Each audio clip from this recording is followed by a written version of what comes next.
ঘুমান্ত মানুষের আত্মা কোথায় যায়?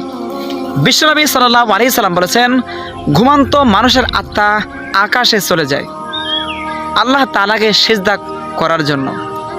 যে ব্যক্তি পবিত্র অবস্থায় ঘুমায়, নিদ্রা যায়, তার আত্মা আল্লাহ তাআলার আরশের কাছাকাছি সিজদা করে।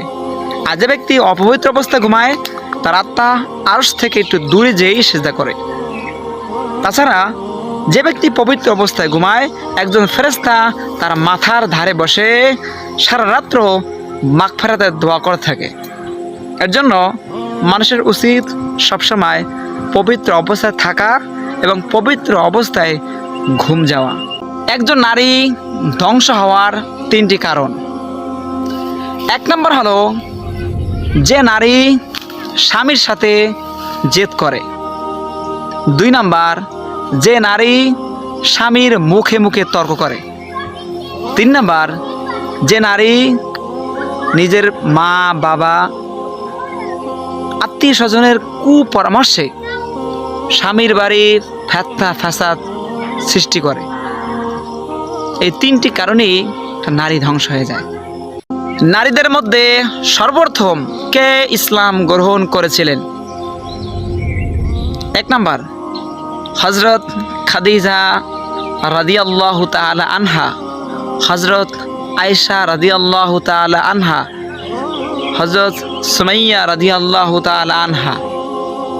যার উত্তরটা জানা আছে কমেন্ট বক্সে আপনারা উত্তরটা লিখে যাবেন।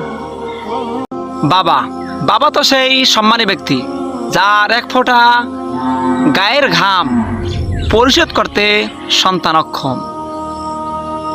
মাথার পাকা চুল কখনো উঠাবেন না। রাসূল সাল্লাল্লাহু আলাইহি সাল্লাম মাথার পাকা চুল উঠাতে নিষেধ করেছেন, কেননা পাকা চুল হলো মুসলমানের জ্যোতি। যে ব্যক্তির মাথায় একটি চুল পেকে যায়, আল্লাহ তাআলা তার একটা নেকি দান করেন তাকে, এবং 2 নম্বরে একটা মর্যাদা বৃদ্ধি করে দেন। 3 নম্বরে তার একটি গুনাহ মাফ হয়ে যায়। 4 নম্বরে তার মাথায় যত চুল পাকবে ততটা সদগার সওয়াব সে পেতেই থাকবে। সুবহানাল্লাহ। তাই মাথার পাকা চুল উঠান থেকে বিরত থাকুন। হে আল্লাহ, আমার মৃত্যুটা যেন নামাজে হয়, দিনটা যেন শুক্রবার হয়, মাসটা যেন রমজান মাস হয়, শরীরটা যেন পবিত্র হয়, সময়টা যেন ফজর হয়, স্থানটা যেন জায়নামাজে হয়। হে আল্লাহ, আমার আশাটা যেন কবুল হয়। আমিন।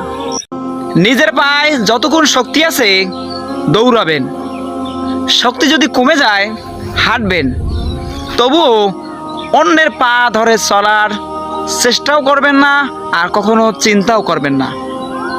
জীবনে কখনো 2 জন লোককে ভুলবেন না। এক, যে নিজের সব কিছু হারিয়েছে তোমাকে জেতানোর জন্য, সে হলো তোমার বাবা। আর এক, যে সব দুঃখ কষ্ট বেদনার সময় তোমার পাশেই ছিল, তোমার সাথেই ছিল, সে তোমার মা। মানুষ যখন বিপদে পড়ে তখন বুঝতে পারে যে পৃথিবীটা কতটা কঠিন আর আপন মানুষ কতটা নিষ্ঠুর। জীবন আমাকে 2টি জিনিস শিখিয়ে দিয়েছে। একটা হলো আমার যা আছে তা নিয়ে খুশি থাকা। দ্বিতীয়টা হলো আল্লাহ ছাড়া কারো কাছে কোনো কিছু না চাওয়া, কোনো আশা না রাখা, কোনো আকাঙ্ক্ষা না রাখা।